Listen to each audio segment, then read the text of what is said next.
కాంగ్రెస్ ఆణిముత్యాలు జర్రసేపు వీళ్ళ ముచ్చటిని కూడా గుర్తించండి. ఏదేదో వంకర మాటలు, ఏదో మళ్ళీ ఇంకొకసారి వీళ్ళకు ఎమ్మెల్సీ పదవులు వస్తాయి, బీఫామ్లు వస్తాయని డౌట్లో వీళ్ళు ఉన్నారు. ఏదో ఒక రోజు ఏదో ఒకటి చేయాలి కదా.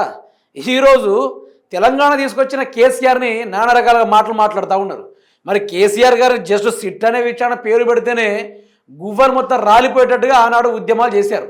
మరి ఇప్పుడు మళ్ళీ ఇంకొకసారి కేసీఆర్ మీద నోరు బారేసుకుంటే మరి కేసీఆర్ అభిమానులు కావచ్చు, తెలంగాణ ప్రజలు కావచ్చు, చెప్పుతో కొట్టినా కూడా దాంట్లో డౌటే లేదన్నట్టుగా ఈరోజు ఇరుపక్షాలు మాట్లాడుకుంటూ ముచ్చట. అయితే ఇక్కడ చూడొచ్చు, ఇక్కడ ఎవరు మాట్లాడుతున్నారు?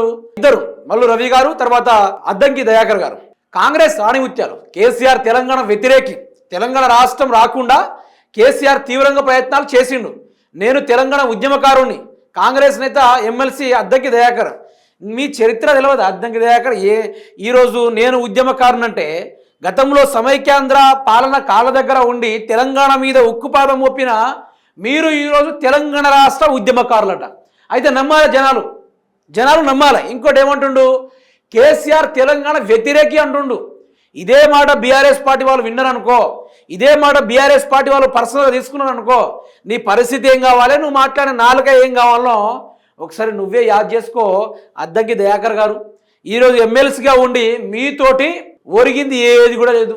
మీరు రాష్ట్ర ప్రభుత్వ ప్రజలకు చేసింది కూడా ఏం లేదు. మీరు ఎక్కడైతే గెలిచారో అక్కడ యువకులకు కూడా, పట్టభద్రులకు కూడా మీరు చేసింది కూడా ఏది లేదు. ఈరోజు మీకు అధికారం కట్టబెడితే వీళ్ళ పరిస్థితి ఎట్లా తెలుసా? అధికారం రాకముందు అయ్యా బాంచని మీకు కాలు మొక్కుతా, మీకు పనులు చేసి పెడతా అని చెప్పేసి మొక్కుతూ ఉంటారు. అధికారంలో రాగానే తొడలు కొట్టుడు, మీసాలు మేలేసుడు, రారా చూసుకుందామనుడు అనే ఇవి జరుగుతూ ఉన్నాయి. ఇప్పుడు మన బీఆర్ఎస్ పార్టీలో చూస్తూ ఉంటాం కదా, పాడి కౌశిక్ రెడ్డి, అదేవిధంగా బల్కా సుమను. కాంగ్రెస్ పార్టీలోకి వస్తే బలమూరి వెంకటు, అద్దంకి దయాకరు, రేవంత్ రెడ్డి. ఈ కాంగ్రెస్ పార్టీలో అందరంతా అదే చిల్లర మాటలు మాట్లాడుతూ ఉంటారు అనుకో. గీతీరుగా ఉంటుంది వీళ్ళ వ్యవహారాలు. అయితే ఉద్యమకారుడే కాదంటాడు. అయితే ఆనాడు 11 రోజులు నిరాహార దీక్ష చేపట్టింది అద్దంకి దయాకరే. తెలంగాణ తీసుకొచ్చింది అద్దంకి దయాకరే. చావు నోట్ల తలబెట్టి ఢిల్లీ మెడలు వంచింది కూడా అద్దంకి దయాకరే. ఆనాడు ఉద్యమాన్ని కూడా టైట్ చేసింది కూడా అద్దంకి దయాకరే. సుమారు 2001 నుంచి సుదీర్ఘమైన ఉద్యమాన్ని చేజెక్కించిండు ఇదే అద్దంకి దయాకరే. ఇలా చేయడం వల్ల తెలంగాణ రాష్ట్రం ఈరోజు ఏర్పడింది. ఈరోజు మనం బుక్కెడు బువ్వ తింటున్నామంటే దానికి గల కారణం అద్దంకి దయాకరే. ఈరోజు దళితులకి ముఖ్యమంత్రి పదవి ఇవ్వాలని చెప్పేసి తాను ఎమ్మెల్సీగా ఉంటున్నాడు, లేకుంటే ముఖ్యమంత్రి పదవిలో కూర్చునేటోడు, లేకుంటే సీఎం అయ్యేటోడు. ఈరోజు అంత త్యాగి, అంత భోగి, అంత ఇక చెప్పొద్దు. కానీ అట్లాంటి ఉద్యమకారుడు రాబోయే రోజుల్లో మీకు విగ్రహం తప్పకుండా పెడతారు అద్దంకి దయాకర్ గారు. మీరు తెలంగాణ ఉద్యమకారులు కదా, మీకు తప్పనిసరిగా విగ్రహం పెడతారు. ఎన్టీఆర్ అంత గొప్ప విగ్రహం కూడా పెడతారు. రాబోయే రోజుల్లో మీకంటూ ఒక రోజు ప్రకటిస్తారు. ఆ రోజు తెలంగాణ మొత్తం హాలిడే, స్కూళ్ళు గీళ్ళు అన్ని హాలిడే. గాంధీ జయంతి రోజు ఏ విధంగా అయితే వైన్ షాపులు అన్ని బందో, ఆనాడు కూడా మంచి రోజును తీసుకొచ్చి మీకు స్పెషల్గా మంచి ప్లాన్ చేద్దాం. తెలంగాణ ఉద్యమకారుడు సావు నోట్ల తలబెట్టి ఢిల్లీ మెడలు వంచినాడు రామక. ఎవడు రామక? మన అద్దంకి దయాకర్ గారు. అయితే ఇంకో ఆణిముత్యంపై చదువుకుందాం, వినండి. అంత పెద్ద సచివాలయం అవసరమా? అనవసరంగా అంత పెద్దది కట్టారు. పెద్ద కలెక్టరేట్లు, ఎస్పీ ఆఫీసులు ఎందుకు? వాటి వల్ల ప్రజలకు ఏమైనా మేలు జరుగుతుందా? కాంగ్రెస్ ఎంపీ మల్లు రవి మాట్లాడడం జరిగింది. మనకు సెక్రటేరియట్ ఎందుకు? పాకాలు కట్టుకుంటే సరిపోతుంది కదా, తాటి కమ్మాలు తీసుకొచ్చి అట్లా పైన వరుసుకొని అందులో డ్యూటీ చేద్దాం. మరి మీకు కూడా ఫామ్ హౌస్లు ఎందుకు? మరి ప్రభుత్వ కార్లు ఎందుకు? ప్రభుత్వ సెక్యూరిటీ ఎందుకు మీకు? మీరు కూడా సైకిల్ మీద తిరగండి, మీరు కూడా గుడిసెలో ఉండండి, మీరు కూడా అన్ని వదిలేసి అసెంబ్లీలో కార్లకు బదులు సైకిల్ రండి. మల్లు రవి గారు, కాంగ్రెస్ ఎంపీ మల్లు రవి గారు, నీ వల్ల కాంగ్రెస్ పార్టీకి ఏమైనా లాభం ఉందా? నీ వల్ల నీ నియోజకవర్గ ప్రజలకు ఏమైనా లాభం ఉందా? 1%, 1% ఏమైనా లాభం ఉందని అడుగుతున్నా. ఒక్క లాభం, పనికొచ్చే లాభం ఏదైనా ఉందా? అయితే ఏమంటాడు? అంత పెద్ద సచివాలయం అవసరమా అంటాడు. కాంగ్రెస్ పార్టీలో ఉన్న కాంగ్రెస్ మంత్రులు, ఎమ్మెల్యేలు, ఎంపీలు, మీరు 3 సంవత్సరాల దగ్గర ఒక్క బ్రిడ్జ్ అయినా కట్టిర్రా? కట్టిన బ్రిడ్జిలు ఆగినాయా? బ్రిడ్జిలు కాదు, మోరీలు కట్టిర్రా?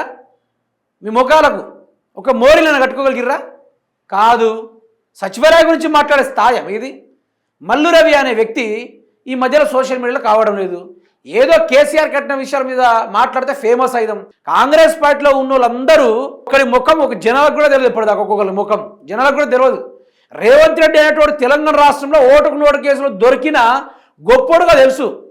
కేసీఆర్ని తిట్టడం వల్ల ఈరోజు ఆయన ఫేమస్ అయింది తప్ప ఆయన మంచి పనుల వల్ల కాదు. కాంగ్రెస్ పార్టీలు అంతా అదే ప్లాన్ చేసిర్రు. ఏమని?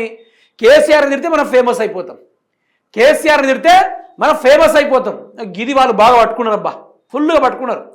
అయితే అనవసరంగా అంత పెద్దది కట్టారు. పెద్ద పెద్ద కలెక్టరేట్లు, ఎస్పీ ఆఫీసులు అవసరమా అంటాడు. తెలివి బాగా ఎక్కువైంది కాంగ్రెస్ పార్టీ వాళ్ళకి, ఫుల్గా ఎక్కువైంది. నేను ఒకటే అంటున్నా, చదువుకున్న వాళ్ళందరూ బీఆర్ఎస్ పార్టీలో ఉండిపోయారు, మిగతా వాళ్ళు కార్యకర్తలుగా మిగిలిపోయారు. కానీ అంగుటి బ్యాచ్, చదువు రాని వాళ్ళు, సబ్జెక్ట్ లేని వాళ్ళు మాత్రము ఈరోజు ఎంపీలుగా, ఎమ్మెల్సీలుగా, సీఎంలుగా, మంత్రులుగా, ఎమ్మెల్యేలుగా కొనసాగడం ఈరోజు మన దౌర్భాగ్యం. మన దౌర్భాగ్యం అది. అటువంటి దౌర్భాగ్యము కలిగి ఉండడం మన అదృష్టం అనుకోవాలి. ఇట్లాంటి గొప్ప గొప్పలను మన కళ్ళ ముందే చూస్తూ ఉన్నాం. భవితరాలకు ఆదర్శవంతులు, రాబోయే తరాలకు మంచి నిదర్శనికులు. కాబట్టి నేను ఒకటే చెప్తున్నా, తెలంగాణ ఉద్యమకారుడు ఒకటి, తెలంగాణ రాష్ట్రంలో సామాన్యంగా బ్రతకాలని చూస్తే మల్లు రవి గారు, ఆయన కారు వద్దు, నేను ప్రభుత్వానికి నిర్మించుకుంటున్నా, ఆయనకు కారు వద్దు, ఆయనకు స్పెషల్గా ఫామ్ హౌజులు వద్దు, ఆయనకు స్పెషల్గా ఒక సైకిల్ కొనియండి, ఆయనకు ఖద్దరు బట్టలు వద్దు, ఏదో మాసిపోయిన గుడ్డలు వేసుకుంటాడు, ఈరోజు ఆయనకు బంగ్లా వద్దు, ఏ తాటికమ్మల్లోనో లేదా గుడిసెల్లోనో ఆయన నివసిస్తాడు.